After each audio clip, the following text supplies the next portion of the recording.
Sam Moore, born in Proserpine. I've been doing my current job as a cane harvester operator for 15 years, and I've since purchased my own farm and slowly expanding that.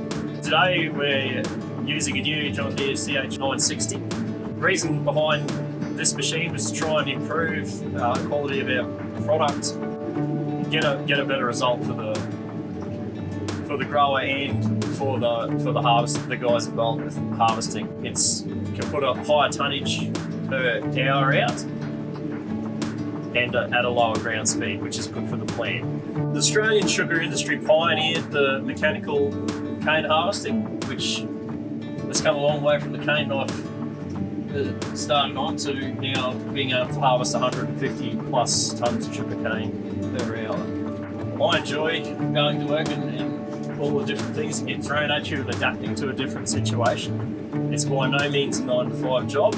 The factory runs 24 hours a day, therefore there needs to be harvesters starting early in the morning, which is like what I do, so the mill can keep running continuously. Every day is definitely going to be different and a new challenge. There's definitely potential to earn decent money if you're willing to put the work and the time in. The thing I enjoy the most is the flexibility that the industry offers. For example, if you were to do the hauling season, it also gives you the choice of doing something different than the other half of the year, which is what I used to do myself. I practiced as an electrician in the off season, and I'd do the harvesting in the crushing season before I was able to purchase my own farm.